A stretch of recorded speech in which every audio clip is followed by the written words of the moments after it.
Welcome back to For the Love of Indy. It's race day, and it's done with race day. So we just got back from watching the race of Long Beach, and gave it a little bit of time to kind of think about it a little bit, and we're just going to kind of talk about it since we didn't really discuss it a whole lot right after the race. So it's going to be pretty casual today, not a whole lot of structure, and we'll just kind of go over kind of the thoughts, and it might be a little shorter of an episode because of that. And if you guys have any ideas for the next few podcasts, feel free to comment. Really appreciate it, since we got another 3-week break again. So, yeah. Yeah. Well, what was interesting, I think, first was a green race. So we had no flags, yellows or reds. And so they said 2016 was the last time that has happened there at Long Beach on the broadcast. So, and the last race, thermal, right, was no... Full green as well. Yeah, full green. So that's 2 in a row. Which is really surprising, having, the top 2 out of 4 be full green, like, for a season. And then I guess we're all expecting Pelot to win, but we were fortunate that Kirkwood was able to get both the pole and the win. And that's also been, I feel like, a little less common, where you get both the pole and the win. Yeah, it's so hard to convert pole to wins. Yeah, I don't know what the IndyCar. ratio is, but... This is the first one of the season, at least, that a pole's been converted. Again, we've only had 3 races, but right. it is the first of the season. It's probably only had 1 or 2 last season that we had the same thing. Yeah. But yeah, the all green is kind of unexpected, I feel like, for street courses. And right, and especially like how many practice and qualifying, there were people hitting the wall all over the place in practice. And I know that they're doing different things with that, and maybe in the race you think, oh, they're going to be 90 laps, they want to make sure they get through, but it felt like almost more conservative. It was a little surprising. Yeah, it's just, I don't know, it's weird, and then even St. Pete only had like 1, I'm pretty sure, right at the beginning of the race, and then St. Pete was pretty much green all the way through for that too, that I can remember. So we've had a lot of, I don't know if it's just consistency in drivers, or less risk taking. Yeah. I would have expected some of these rookie drivers to come in and kind of thrown that out the window a little bit more. Yeah. But I guess maybe they're taking their season a little bit more seriously and actually want to make sure that they don't mess that up. Right. So it's expensive to fix these cars up too if there's a lot of damage, and so I'm sure that weighs heavy on their shoulders too, that risk versus reward content of, how am I going to drive this car but make sure I get it all 90 laps. Right. Oh, and interestingly, at least in terms of the race result, I think Kirkwood definitely drove fantastically. Phenomenal. Yeah. He was very much in control that entire race. Right. Assuming that the strategy went his way, which it did. Yeah. Which was kind of lucky, because I think the biggest thing that at least this kept this race a little bit interesting, because being that it was 90 laps of green, it got a little boring, and I think we're kind of maybe seeing that with a couple of these last few races, just kind of maybe being a little bit more on the dry or the dull side, and so in terms of discussing, it's kind of hard to say, but this race at least did have very interesting strategies. There was 3 different strategies kind of in play, and they all kind of worked out differently. Right. I feel like the starting with hard strategy was a little risky, because usually if there is a something happening, it's in the first lap, because a lot of times the first lap you'll see something happening leading to a yellow or a red, and then you could take off those softs really quickly, the green tire, the alternate tire, and taking that off, then you're good to go. The rest of the race you can just throw on your hard tires and you're good. But so most people went with that strategy, but I think about 5 people went with the hard strategy. Right. And one person did really well with that. Yeah, Lundgaard did well. Lundgaard. Yeah, and again, like him also doing well in the McLaren team right away is interesting to see that. Just given those McLaren cars are kind of apparently set up around Pato. Yeah, the announcers kept saying that today too, like that it's a lot harder of a car. I kind of equate that a little bit to in F1 you have Max, and the cars are always set up to Max for the Red Bull, and I feel like the McLaren, it sounds like it's the same type of thing. Similar.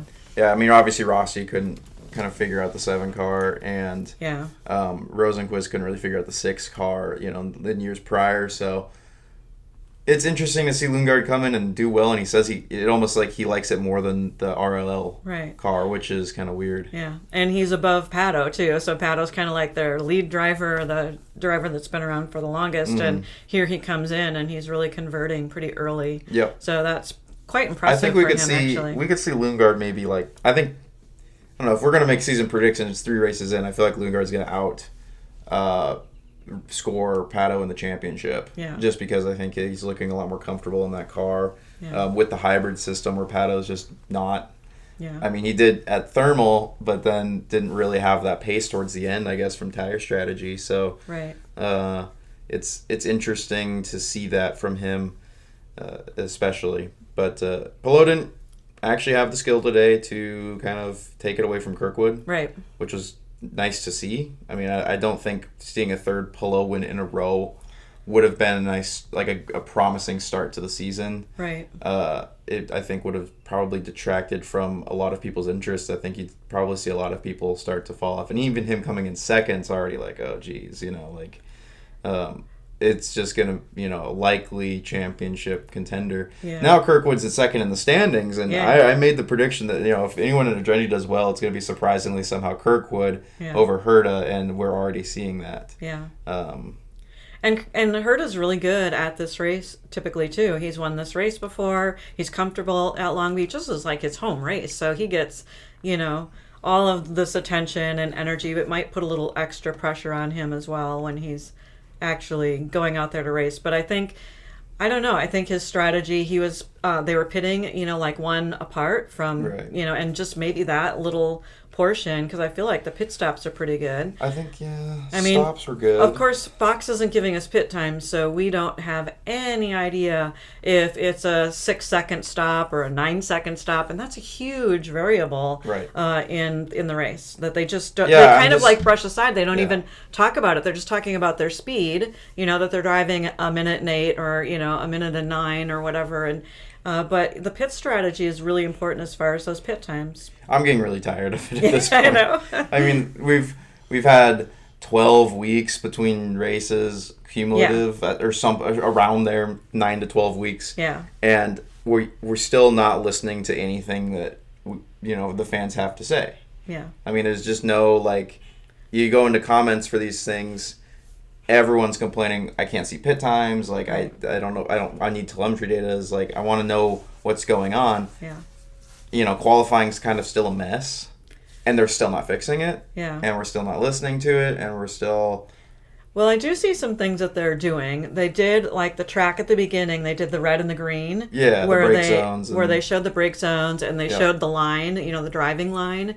And so that was a really nice visual. I liked that, yep. And then they're also adding the new cameras. So I think that was their other big thing. So I feel like they're picking away at a couple little things each time, but they're not necessarily answering really easy things that they're already keeping track, presumably, of these things. Right. And so it's just like, show us the data.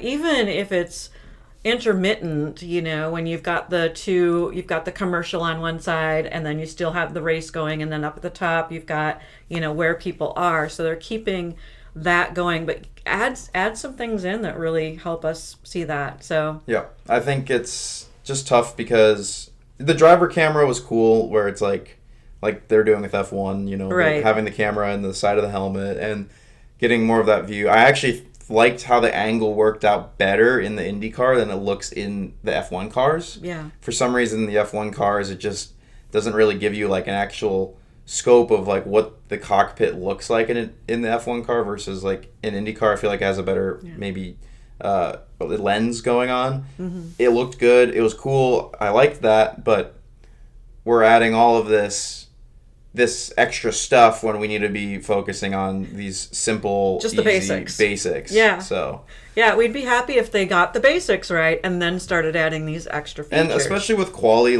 it's so hard with me in quali right now because there's still nothing to know if anyone's on a flyer. Right. To know what times are. It's not until they cross the line that we know anything. All of a sudden, they move to a spot, and we're like, how did that happen? Right? And I was trying to think about, how did Peacock do it, and it's I don't think they necessarily put up, lap timers like F1 does, where it's this person's on a lap, and here's their current lap, and here's the sectors. like they just did the green or the red Red numbers, and green, yeah. and they were just doing constant numbers to the track times that people were putting down. Yeah.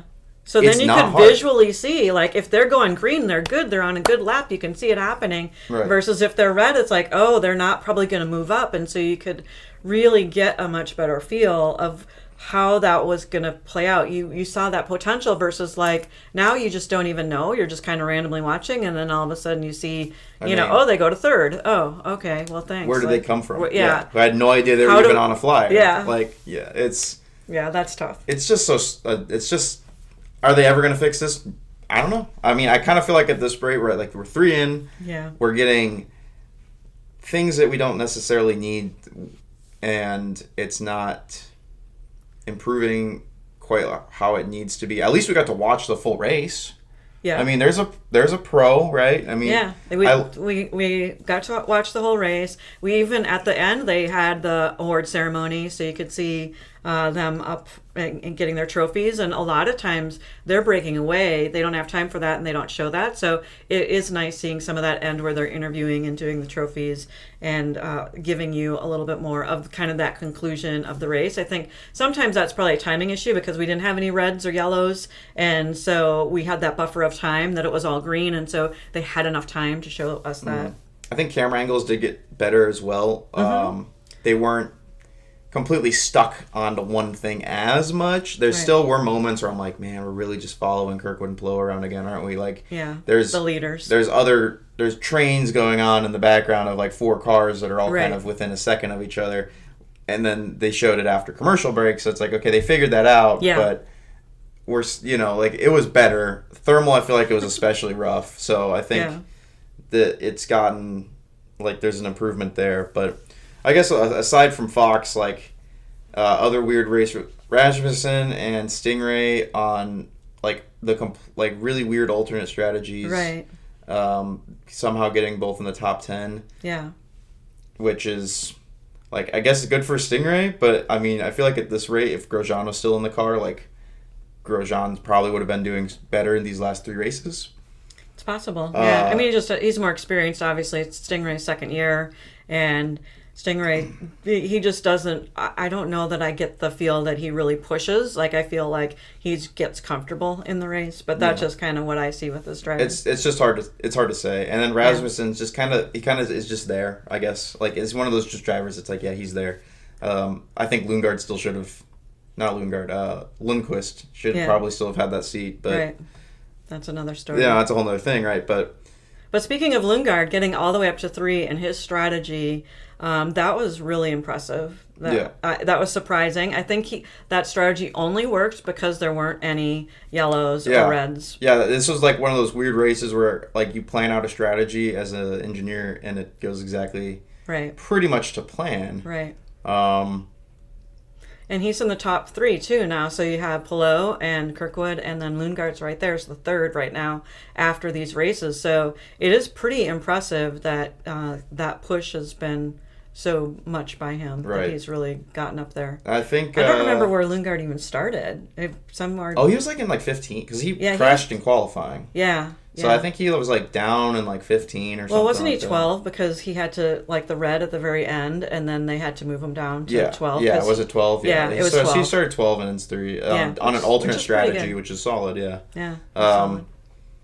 Saw some struggling from Herta. Again, we kind of already mentioned that a little bit. I think that could have been due to pit. I think they went for undercuts, and Kyle did the overcut. And the overcut strategy today was winning every single time an overcut was going to succeed compared to an undercut. Yeah. And Herta getting put on the undercut, like, right away. Yeah. I think that first pit stop cycle, that's where it was like, that's where we lost it. That's where we lost so much ground. And he couldn't regain it after that. And couldn't come back around. I guess he might have had balancing issues on the car as well that they're mentioning. I think Rossi had a tough go because he started. Yeah, he was doing well too. And then he got up to 6, and then he ended 15. So, I mean, there are definitely some struggles there, and it might have been strategy, it might have been pits. Ericsson also didn't have a good day. Ericsson, probably on the similar strategy as Herta, and that would make a lot of sense if they were running the 28 and the 26 quite identical, and the 27 just. I think Brian Herta just has a better strategy though. Right. As a whole, like Rob Edwards is pretty good, and we've gotten wins with him. But Right. it seems like Brian Herta as a strategist is really effective, especially on the 27 crew. So Yeah. part of that I would probably say is in part to him, just having maybe a little bit better understanding of what's going on in the race and Yeah. predicting. It would have been great to see, like with Andretti, they've got all three of them kind of on the same strategy, except for one's an overcut, one's an undercut. But why didn't they start one of them with hards? Like start Ericsson with hards. Completely yeah, separate. and so I would like to see kind of some of these bigger teams when you've got three cars in the game. Why are you not kind of putting all the different options out there and going for that? So. Right. We saw Newgarden had a seatbelt issue twice. Yeah. 3 times. The announcer said there was another time that we didn't get to see, which is shocking. I mean, yeah, so that definitely threw him for a loop and got him. Well, and it's weird is because they had that issue with power, I think, at when was that at Worldwide Tech Raceway? Was that when we were there? I don't remember, but I remember. Right at the end of the season, Power has the same issue. Does Penske have really weird seatbelts? I don't know. We might hear more about that. Really bad race harness design, potentially, because no one else seems to have these issues. It's only the Penske cars at this point. It's super interesting, yeah. But obviously it makes a lot of sense to go in and pit, and you ruin your race, but you don't die if you got it's like a safety issue. You kind of have to. You need a seatbelt. Because technically, you would, if you were a driver, you don't have to tell anyone. I mean, you could just... So you're like, well, I guess I just... Are there indicator lights, though? Would they know? Would the picture know? Or it's it's just the driver it's not like your car's seatbelt where there's a thing. It's literally just a metal clip on your center of your belly. Yeah. There's no wires to indicate it. It's up to the driver to be like, guys, my harness is gone. I need this fixed. Yeah. And so, I mean, maybe it does make you wonder how many have this issue. It must be really hard to drive then, too, if your shoulders are loose and your body is loose, and the G-force and everything, and doing those turns. I don't think it's physically possible. It would be really tough, to continue a race even if you did have your harness out. Yeah. At least at the same pace. Yeah, it seems like that. That was interesting to see. I don't know. Newgarden was kind of... He was kind of there, kind of in the same field as Herta and McLaughlin and Dixon. I feel like the 6, 7, 8, 9, 10 was all kind of this just little chunk that was just completely off from the top 5, and I don't know really exactly why that is. If it was just genuine pace issue, or because they were all in kind of like a big train, they slowed everyone down. Yeah, I think it is hot. There are just only a couple little brief places where you can kind of sneak past maybe some of the turns, but. I don't know. It just seems like it does get to be like a choo-choo train, and they're all just following each other. Yeah, it looked like a really fun event to go to. It looks like a blast. I think trying to make it out to that race one day would definitely be worth it, because they had turf cars going around certain other tracks. They had Baja trucks doing jumps and all sorts of just kind of stuff going on. Yeah, just other motorsport types of things that are not traditional things that you see at just a regular Indy race. Yeah. It looked like there was a lot to do in that area, at that time for that weekend, if you were a fan at the race. It probably would have been really fun to go to that. Yeah. Obviously, it's really hard for us to get tickets to something like that, being in Iowa and having to go all the way to California. That's not super... in the cards, but maybe one day it's possible to try to plan around that, because it does look like it's one of the fun ones to go to. For sure. Yeah, there look like there's some fun areas to sit and watch the race too, and I mean it's just really cool seeing the fountain, and the aquarium there is really fun. We've been to that aquarium before, so it's really a really pretty area that we've been to, but that was before we were race fans. We didn't really know what we were looking for. Yeah, we didn't know what we were really looking at all, so it's a nice spot. It would be fun to go see the spot again, but then also have the context of the race weekend and the excitement around that going on. Mm-hmm. In terms of other drivers, I'm trying to think if there was anything that was necessarily a standout for anyone else in our mind. There's a few more other drivers I think that had better races that were down in that 10, 11, 12 area by Stingray. I can't remember who else was down there, but a few other drivers that started kind of way back. Oh, Ferrucci, he started at the very end. He was dead last, up 16. For the race. So obviously he was doing pretty well. So that's impressive. Yeah. I like seeing people able to do that. It's kind of fun. It's a fun uniqueness to IndyCar where Formula One does not ever show that sort of, or have that ability for a driver to start at the end and at least finish in the midfield and bring back a decent haul of points. compared to F1. So yeah, I think overall I would say a decent race. What would you give it on a scale of 1 to 10? I think I'm maybe in like the 7.5 to 8. Yeah, that's kind of what I was going to say about 7.5, because I feel like I was glad that Kirkwood could take the pole and make the win. I don't want Alex Palou winning every single race. Just like you want variety of winners, and I want to see variety of winners. F1 2023 was a really bad year to watch F1 because of Max winning everything. He won every race except for one. Except for one, yeah. Like, that's not a race. We don't that's want not that. that's not enjoyable to watch. I mean, unless you are just a Max fan, right? And that's it. Like, that's not enjoyable. Like, competitive sports are supposed to be competitive, right? Yeah. Like, they're supposed to be everyone's supposed to be able to come out and give it their all and actually have a chance to win it. So it was good to see another race win from Kirkwood. It's his third one. Another street course. Clearly he's good at street courses now. Yeah. Long Beach twice. The only other person that's done that in the last 10 years is Rossi. Right. And as a Kirkwood fan, it's fun to see that. As a Herta fan, I hate to see the P2, start and go into like a P7 and a rough day. For sure. The NTT prediction curse once again lives. If you don't understand what I'm talking about, if you look on Indycar's Instagram and their stories before each race, they have like the NTT data predicts a race winner, and they predict a pole sitter. Yeah. And they somehow predicted Kirkwood right for the pole sitter yesterday. It's usually a freaking... It's whenever you look at the NTT prediction, I'm like, dang, you are throwing a dart at a board and like hoping it lands. Yeah, and it's also it's just a curse, because the odds of that being right are not good, and so for Kirkwood to get it and them to get it right for that one, it's kind of like, oh shoot, It was shocking, but like every other race, it's been like wrong. Yeah. So, and then every time they do the race prediction, you have more. They're probably using more data that's actually more useful. Like, sure. I would say is more accurate, but I swear the last 10 races I've watched, NTT race winner prediction, never accurate, never right, and it's almost like a curse as soon as you put that onto someone. It's like the Nico Hulkenberg or the Nico Rosberg curse in Formula One. Sure. If Nico Rosberg takes a picture with your garage, you're bound to have a bad F1 weekend. It's like the exact same thing, and it predicted Herta this weekend, and so I'm going to say that the NTT prediction curse lives on again. We'll see if that happens at the next race, and everyone else follow along to see if that is something that you notice we'll have to go back in the stats and try to look that up. Because I swear that thing is so off. It's terrible. Like, I don't know what it's using.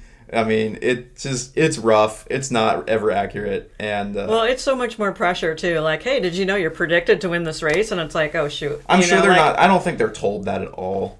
I bet they get that. I don't think so. You really? No, you don't think so? no. You think they hide it Why from would? them? Yeah. Why would you say? Okay, the big data company is saying you're predicted to win. Yeah. So, no, I don't think you would want to tell that to your driver. Yeah. I don't think you mentioned that at all. Yeah. But because of the curse. Because of the curse, it's so cursed. I saw that they put Herta. I was like, it's over. It's so over for us. But as a Herta fan, yeah, no, it was a tough day it was a good day for Andretti, getting an Andretti win and getting Kirkwood. It's fun to see him gain confidence. He just, even before the race, when they did the short little interviews with Jack Harvey, who is, I think, getting better, by the way. He's getting, a little bit of a comfort. Yeah. But he, was talking to Kirkwood, and Kirkwood seemed really calm and really confident and really focused. And I'm like, seeing that, I'm like, oh, he could win. He really had the potential. I don't think Herta really didn't have that similar mindset either. I mean, you can kind of tell when Herta was like, well, I mean, we'll see using the it's up to tire strategy. It's kind of just like, well, we'll just kind of see what happens, see how it plays out. And Kirkwood was like, yeah, I think we could probably do this. It's possible, and I think we can see it happen. So, I think there's maybe a different mindset between those two, but Kirkwood's definitely stepped up this year as an improvement. I think last year was rough, no wins. Yeah, he didn't get any wins last year, and that was really hard on him, and that was a huge goal for him to get another win this year. And so to do that in the third race is really, exceptional for him to to get out there. And then just thinking back to when they had the 1-2 strategy in Toronto, I was hoping for that again. I was hoping for those two to just block everybody and work as a team and get the 1-2. So it was tough that it didn't turn out that way. Yeah, I think Andretti shows that they know street courses, and I think they very much know road courses. Right. Clearly. And they're good on Sundays, and they're good on practices, or they're good on Saturdays and practices, and then Sunday it's kind of a dice roll. Yeah. Brian Hurd is a great strategist, as we mentioned, but right. Clearly the 28 car, I don't know what's going on there. You know what I mean? Like, Ericsson's clearly getting faster. He's getting more comfortable, but the race days for him are just not there. Like, it just seems like somehow they just rolled the wrong dice or something. Like they're playing the wrong game. Yeah. And I think part of it too is like we as viewers, we're not seeing what's going on. We're not seeing all their pit stops. Maybe he had a really bad pit stop and we never heard about it, or he got caught in traffic and like he couldn't get past somebody, that type of a thing. So it's just hard to know when the newscast is going to focus, or the broadcast is going to focus on what they choose to show us, and we don't get to see some of that of what happened. So maybe afterwards when you get interviews and those types of things, you hear from Ericsson and find out, what happened. Right. So, yeah. 12 isn't horrible. It's still pretty good points, but when you're starting from 5th and going down to 12, that's, also disappointing. So. Right. So I'd say overall, it was all right. I feel like this is kind of that's what I'll give it, is like, it's all right, The last two races are kind of... Thermal, I think, was like, that sucked. That was tough. And St. Pete was kind of, it was all right. I feel like we haven't really had a phenomenal race weekend quite yet. Yeah. We haven't had the Indycar energy that some of these races last year were just like, whoa, that was a nuts race. We get out of the race and just go, wow, because that was there's so insane. much green. It's been all green the last two races, and I think that really has an impact on... it's smooth, it's safe. We want the drivers to be safe. We don't want them to crash. But, like even just like hitting the wall a little bit or having something going wrong with the car, like those variable factors, it's actually quite impressive to have two greens in a row. Mm-hmm. I wonder what the stats are on having two green races in a row, because that seems like that's probably an older stat. And if that happened for a third race, that'd be really surprising. It'd probably be the first time in a long time, if anything. But I guess it just shows how reliable the cars are, and I guess it just shows how consistent these drivers have really gotten. Yeah. Even the rookies are able to, like Jacob Abel running around in 27th, isn't really doing much to mess up the race, but is he doing well? I mean, he's running around on 27th the entire race, but... Did they all finish, too?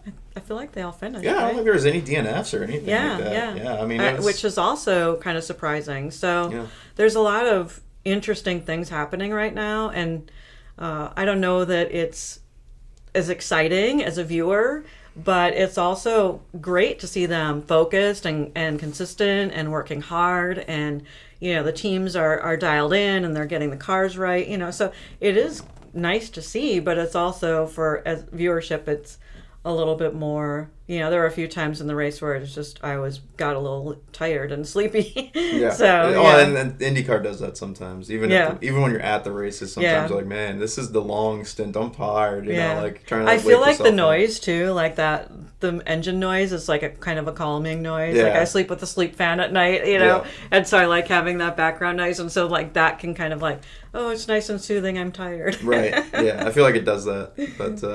Barber should be interesting. I think where we have, it's always a good track. It's always interesting. The elevation changes there are fun, and I'm really hoping that we can see another unpredictable result.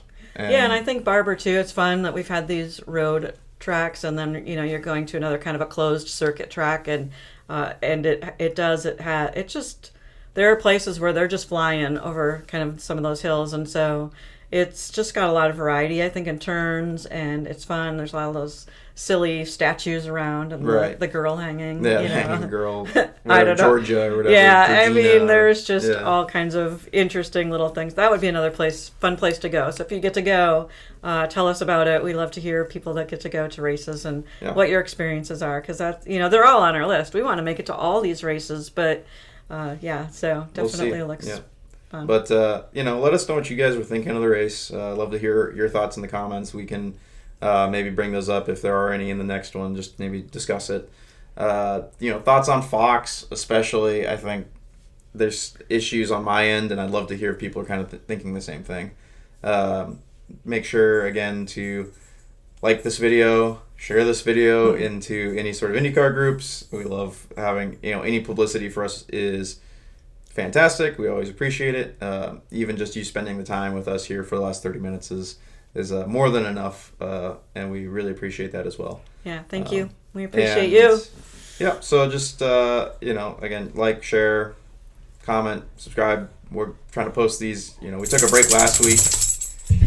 We have the Tibby alarm, so Tibby says it's time to finish. Yeah. He wants us to wrap up. So, just, share, comment, subscribe. We'll post, every week best we can. Great. We might have time off of that. And, again, the main reason that we made this podcast and the main reason that we wanted to chat with you guys is mainly for the love of Indy. For the love of Indy. Thank you.